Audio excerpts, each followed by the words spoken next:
Over time, certain characters become iconic. Sure, you might not know everything about them, and depending upon which circles you move in, you might not even hear about them that much. But if you saw them, you'd know who they were. Of course, this can vary from region to region, but some media manage to transcend even that. Things that come to mind are, of course, Batman, Superman, Star Wars, Star Trek, etc. But there are some that can be kind of surprising.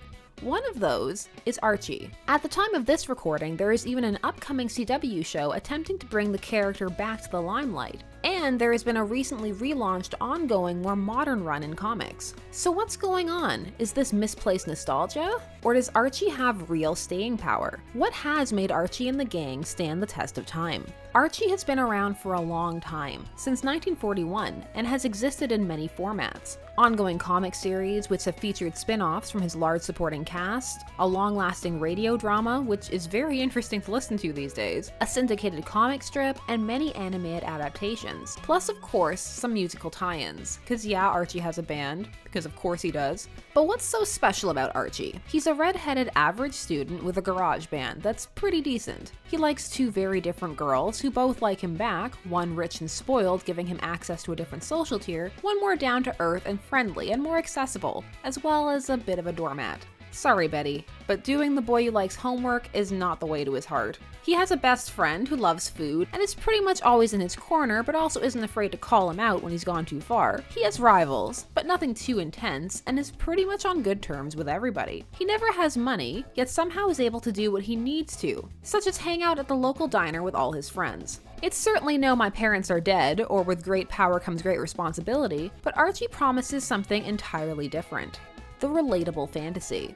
What if more than one person liked you? What if your band made it big, but not too big? Archie's life might sound pretty mundane, and in many respects it is. His radio show even features episodes entitled "Going on a Picnic" and "The Hiccups." However, despite being a slice of life with a romantic tinge, Archie is at its core an everyday fantasy. The things that are being attained are things one might actually encounter. In fact, that was the whole concept behind his comics creation, to have a story being published about someone relatable. Since adolescence coalesced into an actual state in between childhood and adulthood, which was relatively speaking a fairly recent phenomenon, there have been certain struggles unique to this period of time. Some of those include not having enough money, girl/boy trouble, having big dreams, and also having more free time than you're going to have for a very long time, but not necessarily the means to fill it. Of course, this is a very generic description of teenagedom. It can be very different depending upon where you are in the world and your own personal circumstances, which can make it more or less stressful or full of responsibility than someone else's. Despite this, Archie can serve as an avatar for some pretty base youthful desires, many of which translate into adulthood.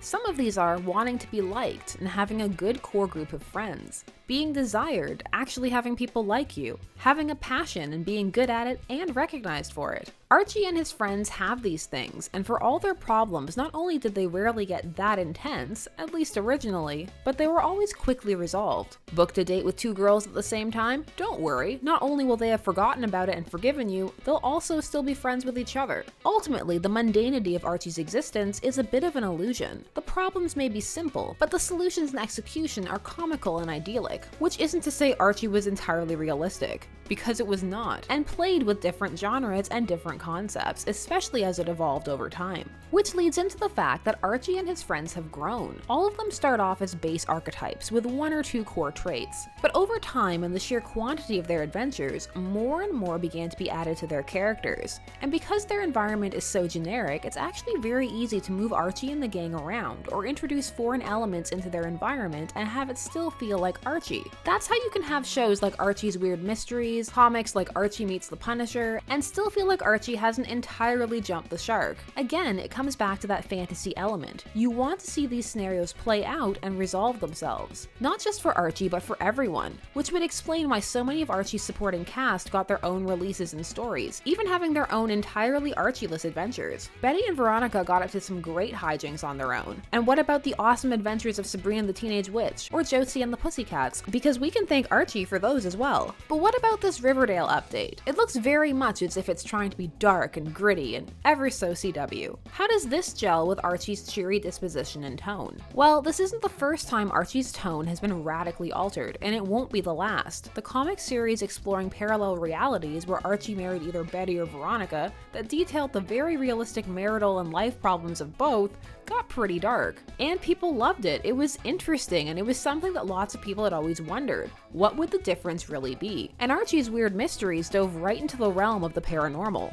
What can make Archie work is that it is trying to address and tackle issues and fantasies of the time as well as stay on trend. Admittedly, this varies in how well it works. Archie's superhero stint was not that successful. As a result, some would argue Archie's adventures were always a little over the top. It's just comparatively, from a modern perspective, they don't seem to be, since these tales have now become commonplace to the point that the story elements themselves have become tropes. The teen dramas of today are not the sugary, sweet, idealized dramas of yesteryear. But at the same time, this new Riverdale update looks to be still trying to maintain those same fantasy elements people know and love, just in a different way. Riverdale is very aware of its origins and has plans to infuse the old with the new, not completely abandon everything that came before. Think of other over-the-top high school dramas, from One Tree Hill to Veronica Mars to Gossip Girl. High school is apparently a land full of drama and excitement, more so than most actually experience in their school career. But is this salaciousness or overblown exaggerated representation? Has Archie come full circle from an idealized version of everyday events to an overblown dramatized one that serves the same function?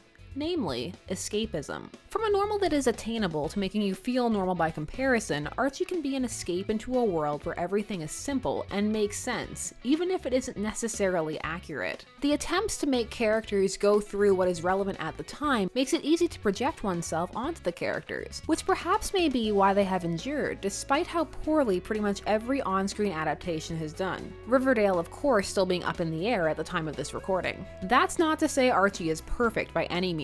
Some feel it is grossly out of touch with the times and promotes negative views of many things, especially women with the Betty and Veronica dynamic. Which in all honesty may be a little unfair, as these characters actually have a very unique dynamic. And it's also important to remember that Archie has been around for a long time, and perhaps the Archie you picked up is from decades and decades ago. Archie has changed a lot from the comics that still sit at grocery store checkout lines. The writers are constantly working to keep up with the times and have Archie reflect what is going on in the world, while still trying to maintain an identifiable tone. For example, the introduction of Kevin Keller, Riverdale's first openly gay student, who proved so likable he got his own spin-off, and is even going to be part of this new show. The new comics also strive to deliver a few more flaws and personality traits to the characters, while still staying true to the original tone. Namely, living life as teens and just trying to get by and do one's best. Some things become iconic on aesthetic, or ideals, or a shared thirst to better ourselves, but others do so because they tap into something so simple it almost can't be explained. Few have the burning desire to be Archie or Betty or Reggie, but living in their world? Now that wouldn't be so bad.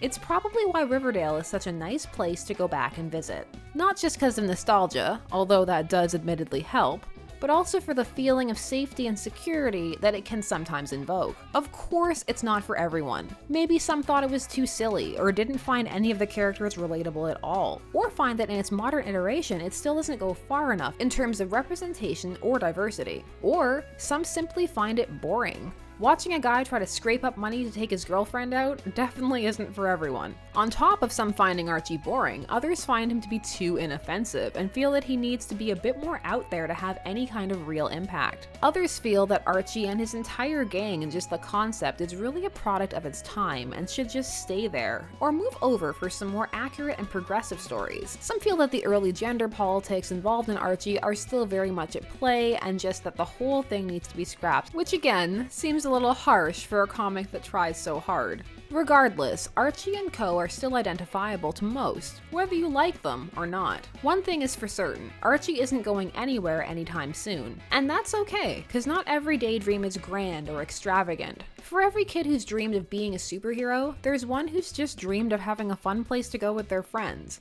And both of those dreams can be just as exciting as the other. This just scratches Archie's surface in terms of historical significance, ships, and fan impact, or its aesthetic and imagery, but we can always come back back and visit the gang. Were you guys Archie fans? Are you gonna give Riverdale a chance? Side note, was I the only one rooting for Betty and Jughead?